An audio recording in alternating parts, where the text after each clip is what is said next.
Sup Shredders, my name is Logan aka Spiderhands, and welcome to an SP Reacts, where today we have ourselves a track from an act named Dyed in Grey titled Descent. And if we switch over to here, we have ourselves a track on the screen on YouTube. Now apparently this is the lead single off of their upcoming album, which is titled Harbinger, which will be released on January the 23rd of 2026. So by the time this has come out, it'll be available, so feel free to check it out on their Bandcamp page, link in the description. We're going to listen through this track from start to finish, and we're going to hear what we think. Let's do it, let's go. Straight into it.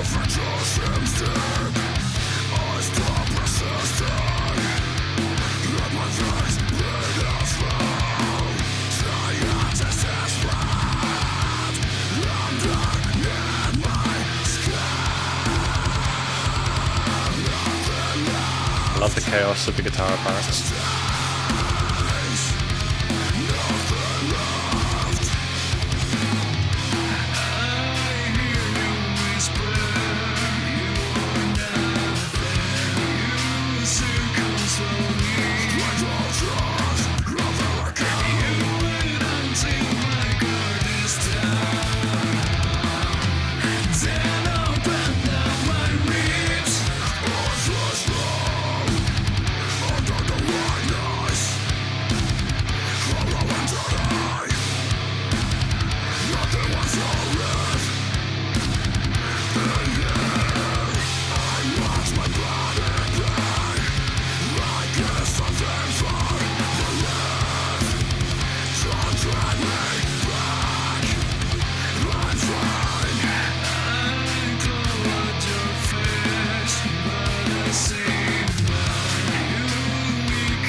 Great.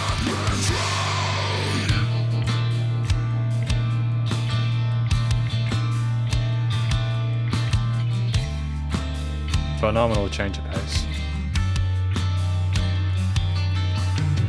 I used to sleep without a fear. Now I rehearse dying, chasing my own tail, stuck in narrative,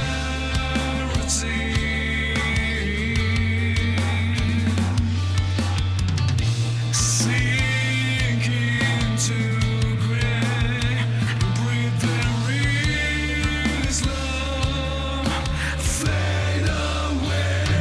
Great vocal fry there.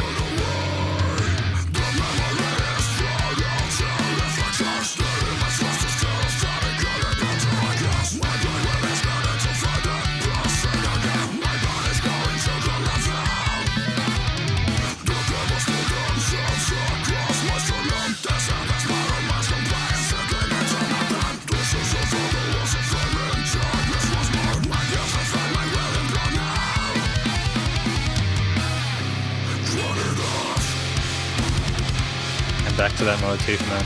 Well done.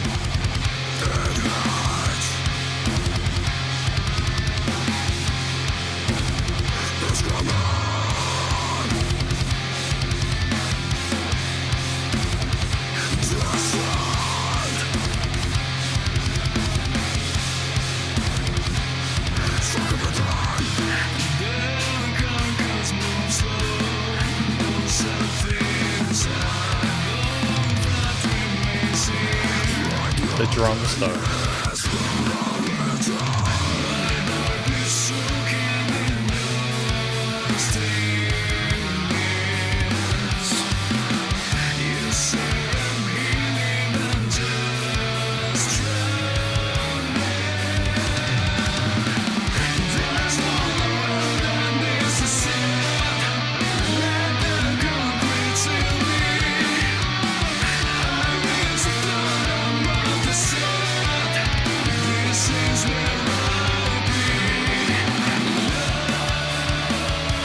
Switch it to normal time now.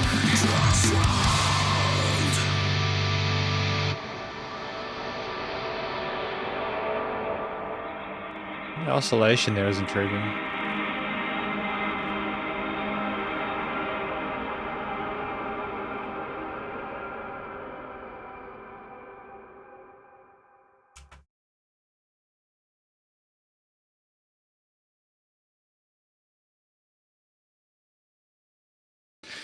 It's criminal to me that they only have 18 subscribers. They genuinely deserve so much more love. We're going to talk about this track more in the conclusion.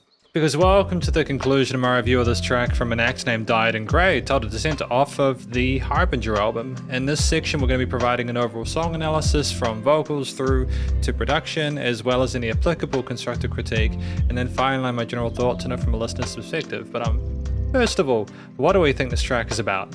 I don't think I got quite all the words through clearly, but my understanding after listening through this on a first listen basis, it's about someone who, you know, they used to live comfortably or safely, but then they're rehearsing dying in their sleep. There's another part where they discuss someone telling them that they're healing, but actually they're drowning. And so I kind of wonder whether they're just in a terrible place psychologically, struggling with the stuff that they're going through in their life, whether it's active or stuff they've gone through in the past, and there are people around them that are kind of destructive or that are maybe misrepresenting their position or causing issues for them.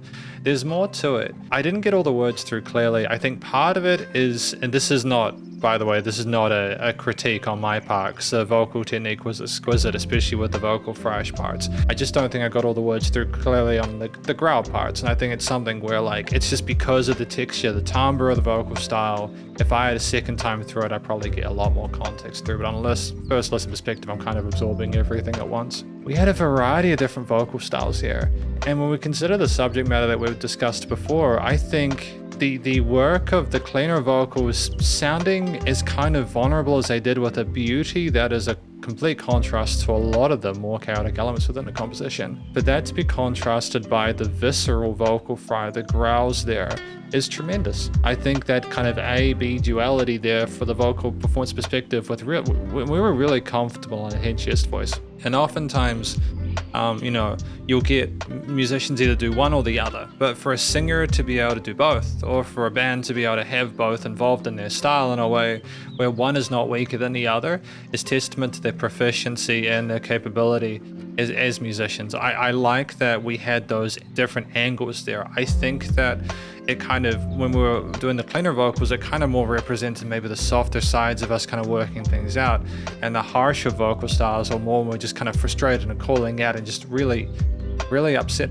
And that extra bit of melody with the clean vocals adds a bit of sort of extra kind of beauty to some of the kind of quirky harmonies we had in some of the parts of the chorus sections, whilst also kind of softening some of the other cleaner bits, even when there was kind of warblies and other kind of effects chains going on. Ultimately, we had the notes we needed to clearly. I think the expression typically made sense, the variety of them, and it was a great use of 5 minutes 23, because this track again was 5 minutes 23, so it's outside of the 2 to 4 minute sweet spot, where if it's less than 2 minutes, we might be kind of missing some sort of important context we might not have developed as much, where if it's over 4 minutes, you might be overplaying certain things or having sort of run too far with a certain idea. And you need to kind of, at that point, add a bit of variety. Thankfully, this being progressive metal, we didn't have that situation here. And there's a million and one ways in which you can sort of explore the possibilities with a genre like this. And there's also a million and one ways where it can go horribly wrong. But thankfully here, Dyed in Grey did tremendously well. I'm really happy with the vast majority of different riffs, grooves, and ideas that we had compositionally.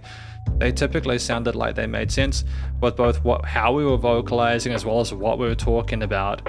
And I think that, you know, the various different time signatures and transitions with various intensities of certain parts, especially that blunt sort of like shift and vibe shift in the midsection there, it's just awesome. We went on a big journey through this, and I think it justified the length of it in a way where it felt like an adventure. And I was very sad. I was genuinely sad to see it go, because I kind of got to the 5-minute mark and it felt like a lot shorter than that. Like with that kind of like synth pad going on the sides, all those things oscillating at the end, it kind of made me curious about where things were going to happen next. Like, because it wasn't just everything at once. Things came and then they went, and it built up, and then it was like a release. It's very curious. For the track to start though, just with the full band, the chromatics, the diminished, the tritones, the growled vocals there, the harshness of it, the drums kind of slamming away. It tells you a lot about the band in 0.5 seconds, and it shows that we're comfortable with our different sort of main quarter, 8th, triplets, and 16th grooves there. We know how to make a riff chug there with the heaviness of the lower drop tune, kind of like guitars. We might have even been working with 7s or 8s or something, 7/8 string, should I say. But just the fact that we knew to have a tightness with that rhythm playing and bass technique with those double kicks there was fantastic. And we were already exploring the drum kit quite well in the early stages. And we were switching up meters there to have unpredictable amounts of bars, not all the time. Like, it wasn't chaotic in that regard, like a complete sort of like, wasn't completely frenetic, but we would have a riff or an idea for long enough, loop it enough to kind of get you comfortable, and oh, there's a twist in the tail there, and that's the progression of the track at play. I like that we have this unwavering distortion and feeling of unease during part 2. The chord choices, the chromatic patterns within the guitar licks, the vocals kind of wavering in the background like they're kind of grieving something. It's tremendous in how well it paints the mood before you truly know what's going on. And when we build back up with that, we have the ferocity and the velocity of, again, those double kick patterns there, the harshness of those crashes and everything like that, mixed in with these kind of dissonant, uncomfortable chords on the guitar with a mixture of power chords and flat 5s and stuff like that, and modulations and elements there, splitting up arpeggios and kind of mutating things. We have da-da-do-do and kind of messing with like kind of quirky intervals there that are very kind of twisted there. Lots of fun ideas. Like, it would be a very long review if I was to break down all the different kind of like nuances compositionally with it. Like, it'd be a very long review if I was to break down all the individual nuances compositionally within this, but I feel like it's an adventure you want to have without me talking over it if you're going to go there a second time. And like, sometimes we even have polyrhythms or polymeter stuff going on. There were some syncopated parts on the drums that work alongside existing guitar riffs, and that's why I don't know if I mentioned this, the drums are meticulous in this. We play the guitar really well, and we're proficient across all the instruments in post. Like, it's a very strong performance. But just the way we're able to effortlessly navigate all those kind of moods and kind of like paces, and then add like an unexpected little twist there. Oh, we're going every 3 times, you know, it's just really fun. Adding ghost notes and a bit of sort of dynamic range in there as well. And then the chorus section, it kind of, again, it sounds a bit twisted because of the slides that you have, as well as the chord choice and arpeggiated kind of lead parts there. It's always kind of seems like it's on the edge of falling over a little bit harmonically. And when we get into those kind of harmonized vocals, and I'm sure there's other parts in here, there's just so much to absorb on a first listen, but I like that sometimes the vocals are more of a melodic or harmonic instrument as well there, just to be able to be a part of the ether there and build things up. I love how much care that has been put into this track. With the kind of phaser or flanger that we have around the 2:30 mark, when that hits a completely different beast though. It's very sort of like blunt. Well, not necessarily blunt, but like, it definitely catches your attention, and I think we elaborate more on a different position at this stage there. We're offered a different kind of angle of the vocalist's sort of perspective there. I think that's smart, especially again as we're going through a journey, because if we've got enough of the heavy, especially if for people who are not as familiar with the genre, having a little bit of a break there just to have a new sort of side of things gets you prepared for the next kind of boost there. It's just a palate cleanser, I suppose. Then there's still a bit of menace with some of the chord choices and the arpeggiated parts on the different guitar parts, and the bass is moving around a little bit, and the drums are kind of like looking like an animal ready to pounce. But then when we get into the kind of sort of like sadistic sounding do-do-do-do-do-do kind of guitars around the 3:20 mark, are reminded of where we came from and the reality returning to. And there are various different ideas after that, which we return to. There's more that I want to talk about here, but I'm just sort of trying to discuss the main elements. Like there are some sensational drum fills, such as around the 1 minute 25 mark and later on there, where we've just got a bit more room to articulate ourselves on the kit and work with some 16ths and 32nds there. And you can tell it's been played on an acoustic kit, and you can tell that the band has got great chemistry together, is very comfortable in their own skin and working with one another and communicating. Again, at that 4 minute 20 mark as well, it's sensational. It's just, it's difficult to make space within a song for that and to not make it sound like too much. You've really got to kind of play with the way things are processed by the listener, as well as kind of imagine it as musicians. And those two don't always come together well, but I feel like they did here. And I think just as a closing note on the guitar leads, I think oftentimes the mark of a great solo, guitar performance is the solo, should I say. And I don't think there's probably a guitar solo I missed just because, again, there's a lot to absorb. But there are a lot of sort of like sub-lead passages on the guitars, which were technical enough to be their own sort of solo with the vocals not included there. It's just we managed to get these complicated ideas there, and again find space for them and work them in similar rhythmic patterns that some other drum parts are doing, especially when the drum parts slow down, but they've got time to move across, or because it's rhythmically in unison there, it's more acceptable to listen to have that complexity. Again, not to be dismissive of guitar solos or anything like that, they're not a place, but I like that we're kind of, it's more like a tapestry that we're weaving here, where all the instrumental layers are relatively even but are allowed to spread their rings as well. Thematically, just really well sort of like written. Again, I mentioned a lot of the use of minors there. There's some majors, but they almost seem like either parallels or chromatic choices there. We separate ourselves from the need of the diatonic in a lot of parts of this piece to sort of elicit a feeling of how demented the situation they're in is and how troubling it is. And I think harmonically and compositionally, it's incredibly effective there. It's what you can do in a piece there where even if you have sort of softer elements with that kind of twisting and warbling of things, they're kind of wob, wob, wob, wob, wob, that kind of like feels like kind of the brain waves in your mind kind of like distorting there. And I love how we're using those effects chains as well as just kind of sounds to get that mood there. How at the start we're very blunt in how it's affecting us, but we open ourselves up over time as you get a bit closer there. It's using the right chords and the right tones and textures, and also just a really sort of like, again, a capable instrumental performance.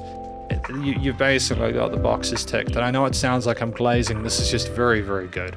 The studio recording, mixing, and mastering is fantastic. I love the clarity of the vocals in the mix, whether it's the harsher kind of growled sort of like fry styles there, or whether it is the guitar, bass, or drum layers. You can hear everything in the mix across the stereo field. Music surrounds you in the headphones, especially that automation of things going blah, blah, blah, blah. At the end there. It's just fascinating. Things were double tracked as well, so the guitars and rhythm guitars are nice and heavy. You could hear the different toms and stuff like that. There were no weird resonant frequencies in the frequency spectrum either. It just sounded really well fleshed out. Things weren't competing for attention. There was dynamic range. Things weren't the same loudness from like a compositional perspective, but I think there was also a bit of headroom with the production as well, but it was still well glued, nice and loud without pumping, so the bus compression limiting was handled. I'd say this is probably one of my favorite tracks I reviewed in a while, within the metal genre, like genuinely. So there's no real applicable constructive critique for me. This is just a fantastic sort of like concept and a great sort of impression of the band. It makes me feel very confident about their album. From a general listener's perspective, I feel like they deserve more love. I would happily listen to this album in my own time. And that is genuinely not something I can say about all the bands that I review. It's very rare that I go, hey, I've listened to a track and I would like to hear more. So, I wish Died and Grey all the best of luck with their future musical endeavors. I feel like they're going to be just fine. Because thank you for watching my review of this track from Died and Grey, titled Descent, off of the Harbinger album. Hopefully I'm pronouncing that correctly, and hopefully you enjoyed it. If you did, please do go show them some love via the various social medias and the YouTube page, and stay cool and stay safe, and please remember to support your local musicians and artists at this point in time, as I need the help more than ever with all the crazy stuff going on in the world, and I'll catch you in the next SP Reacts. Spiderhands out.